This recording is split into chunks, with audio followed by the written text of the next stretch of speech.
ಮದುವೆ ಮನೆ ಡೆಕೋರೇಷನ್ ಹಂಗೆ ಕಮಾನ್ ಎಲ್ಲ ರೆಡಿಯಾಗಿದೆ ನೋಡಿ, ಹಂಗೆ ಕಂಗೊಳಿಸ್ತಾ ಇದೆ. ಇದೇನಪ್ಪ ಅಂತಂದರೆ ಶಿವಮೊಗ್ಗ ನಗರದಲ್ಲಿ ಪೊಲೀಸ್ ಭವನ, ಹೊಸ ಪೊಲೀಸ್ ಭವನ ಉದ್ಘಾಟನೆ ಆಗಿದೆ. ಈಗ ಮದುವೆ ಸಮಾರಂಭಗಳಿಗೆಲ್ಲ ರೀಸನಬಲ್ ರೇಟಲ್ಲಿ ಕೊಡ್ತಾ ಇದ್ದಾರೆ. ಅದ್ಭುತವಾದಂಥ ಮದುವೆ ಸಮಾರಂಭ ನಡೆಸ್ಬೋದು. ಒಳ್ಳೆ ಡೆಕೋರೇಟಿವ್ ಆಗಿದೆ, ಭಾಳ ಅದ್ಭುತವಾದಂಥದ್ದು, ಭಾಳ ವಿಶಾಲವಾದಂಥ ಪಾರ್ಕಿಂಗ್ ವ್ಯವಸ್ಥೆಯೂ ಇದೆ. ಸಖತ್ತಾಗಿದೆ. ಇದು ಶಿವಮೊಗ್ಗದ ಪ್ರೈಮ್ ಪ್ಲೇಸಲ್ಲಿದೆ. ಅದರ ನಂಬರನ್ನು ಹಾಕಿದ್ದೀನಿ ನೋಡಿ. ಇದು ಶಿವಮೊಗ್ಗದ ಗೌರ್ಮೆಂಟ್ ಮೆಗನ್ ಹಾಸ್ಪಿಟ್ಲ್ ಇದೆಯಲ್ಲ, ಅದರ ಎದುರು ಭಾಗದಲ್ಲಿ ಪ್ರೈಮ್ ಪ್ಲೇಸಲ್ಲಿದೆ. ಸೂಪರಾಗಿದೆ. ಒಳ್ಳೆ ಲೈಟಿಂಗ್ಸ್ ಅಂತೂ ತುಂಬ ಕಂಗೊಳಿಸ್ತಾ ಇತ್ತು, ಸಖತ್ತಾಗಿತ್ತು, ಸೂಪರಾಗಿತ್ತು.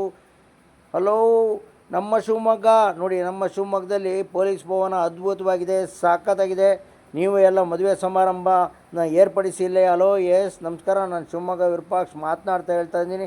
ನಮ್ಮ ಅಭಿಮಾನಿಗಳು ಸಿಕ್ಕರು, ಏನು ಮಾತಾಡ್ತಾರೆ ಕೇಳೋಣಂತೆ, ಬನ್ನಿ. ಹೇಳು. Hi sir, Shivamogga Virupaksha. ನಾವು ಬೆಂಗಳೂರಲ್ಲಿ ಓದ್ತಾ ಇರೋದು. ಬೆಂಗಳೂರು ಓದ್ತಾ ಇದ್ದೀರಾ? ಏನು ಓದ್ತಾ ಇದ್ದೀರಾ? ನಾವು ಬಿ.ಕಾಮ್. ಅದೇನು ಬೆಂಗಳೂರಲ್ಲಿ ಬಿ.ಕಾಮು ಕ್ಯಾಂಪಸ್ ಸೆಲೆಕ್ಷನ್ ಆಗುತ್ತೆ ಅಂದ್ಬಿಟ್ಟು. ಕ್ಯಾಂಪಸ್ ಸೆಲೆಕ್ಷನ್ ಆಗುತ್ತೆ ಅಂತ ಭಾಳ ಜನ ಬಿ.ಕಾಮ್ ಓದ್ತಾ ಇದ್ದೀವಿ ಅಂತ ನನ್ನ ಹತ್ರ ಹೇಳಿದ್ದಾರೆ. ಆದಿತ್ಯ ಅಂದ್ಬಿಟ್ಟು. All the best. ಏನೋ ಹೆಸರು? ಆದಿತ್ಯ. ನೀನೇನು ಮಾಡ್ತಿದ್ಯಾ? ಬೆಂಗಳೂರಲ್ಲಿ ಹೇಗಿದೆ ನಮ್ಮ ಶಿವಮೊಗ್ಗ? ಸೂಪರ್ ಇದೆಯಾ? ಒಳ್ಳೊಳ್ಳೆ ವಿಡಿಯೋಸ್ ಬರ್ತಾವ? ಒಳ್ಳೆಯದಾಗಲಿ. ವಿಶಾಲವಾದ ಊಟದ ಹಾಲ್ ಇದೆ. ನೀವು ಬುಕ್ ಮಾಡಿಕೊಂಡು ಸಮಾರಂಭ ನಡೆಸಿ. ನಮಸ್ಕಾರಗಳು.